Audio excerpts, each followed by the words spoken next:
Assalamualaikum warahmatullahi wabarakatuh. Jumpa lagi ya lur dengan ANK Trok, channel yang membahas seputar mobil Suzuki Jimny dan Katana. Ini melanjutkan video saya yang kemarin tentang pemasangan termostat ya lur ya.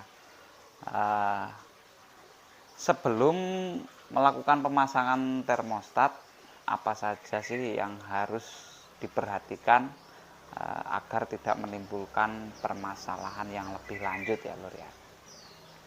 Nah, ini dulu sebelum memasang termostat saya sudah melakukan penggantian spark cylinder head ya lur ya.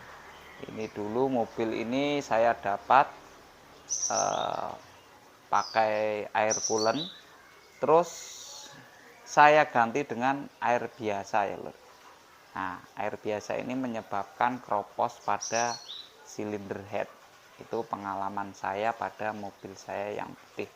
Jadi kalau mobil teman-teman masih memakai air biasa ya sering-sering dikuras ya lur ya. Sering-sering diperhatikan agar tidak mengalami pengalaman yang sama seperti saya. Silinder head itu paknya kropos, sama silinder headnya juga kropos, menyebabkan air masuk ke dalam piston ya lur ya. Ini dulu masuk ke piston nomor 4 lur. Nah, sekarang kalau teman-teman sudah pernah mengganti dan mungkin baru saja mengganti packing silinder head, semua sudah diganti, itu bisa memasang termostat kalau ingin memasang ya lur ya. Tapi kalau enggak ya terserah dulur-dulur semua. Kalau pengalaman mobil saya ini dulu, saya ingin pasang termostat pada mobil Katana yang warna putih ini ya lur ya. Nah, ini dulu kropos pada sini ya lur ya. Itu menyebabkan air masuk ke silinder nomor 4 ini. Jadi silinder nomor 4 ini kemasukan air di setat, waktu setat itu nggak bisa ya lur ya, karena penuh dengan air. Itu saya setat itu bunyi jedak gitu ya, terus tidak saya lanjutkan. Bagi teman-teman kalau mengalami bocor pada silinder head, kalau sudah mengalami itu jangan dipaksakan untuk hidup ya mesinnya itu. Kita coba cek dulu, saya buka busi-businya, lalu saya setat ya, air muncrat keluar dari nomor 4 ini lur dulu. Nah, lanjut pada pemasangan termostat lagi ya lur ya. Setelah dirasa mungkin packingnya itu sudah bagus, nah baru kita pasang termostatnya ya lur ya. Insya Allah untuk bagian mesin itu sudah tidak ada masalah. Selanjutnya, nah pada bagian radiator ya lur ya, ini juga harus keadaan baik dan tidak boleh bocor, apalagi buntu ya lur. Karena kalau mengalami bocor, kita pasang termostat itu dia akan cepat habis airnya.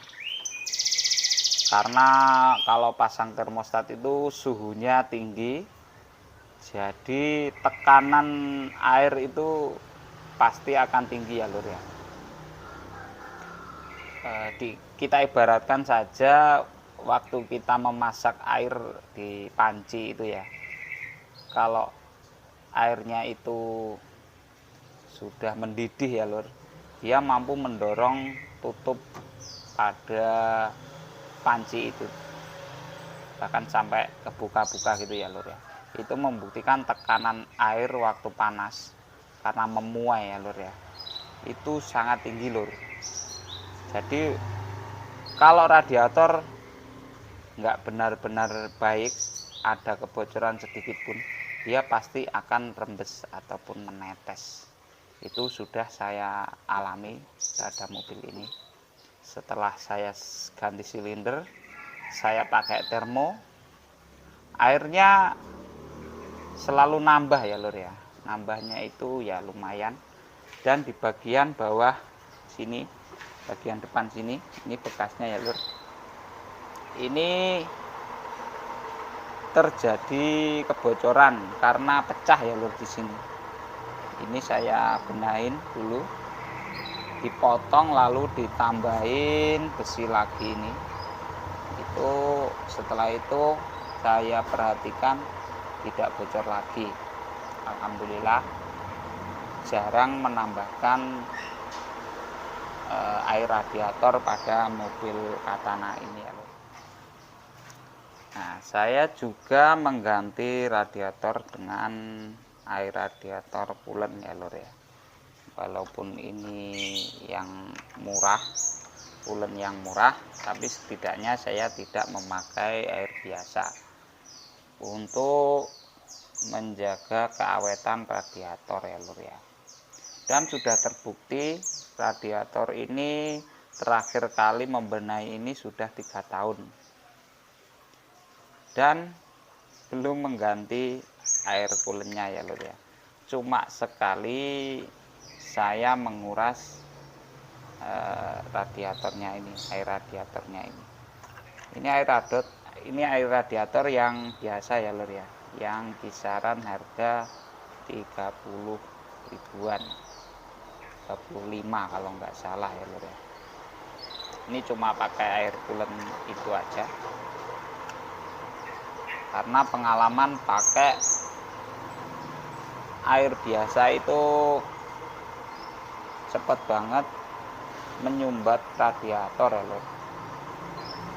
Itu jadi kita sering-sering benerin radiator. Nah, sudah terbukti saya 3 tahun memakai air pulen dan radiator tetap aman. Sampai sekarang radiator ini tidak bermasalah ya lur ya. Mengingat radiator ini harganya sangat mahal juga.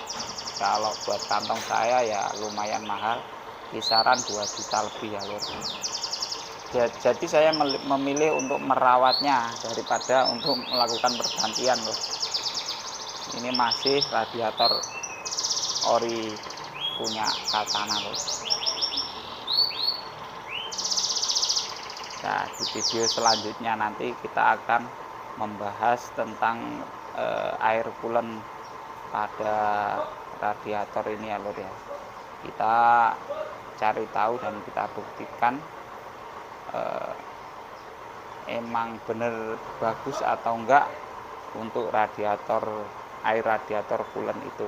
Dan yang harus menjadi pertimbangan lagi, karena mobil kalau sudah pakai termostat itu cenderung panas, biasanya mesin akan terdengar sedikit kasar ya lur ya.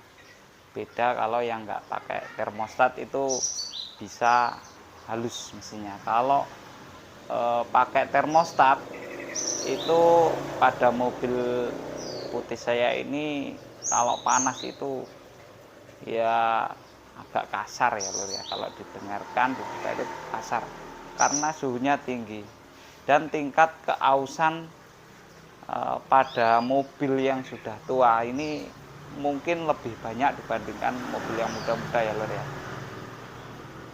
Mengingat umur mobil ini kisaran 30 tahun ya, pasti tingkat keausannya akan lebih tinggi ya lur.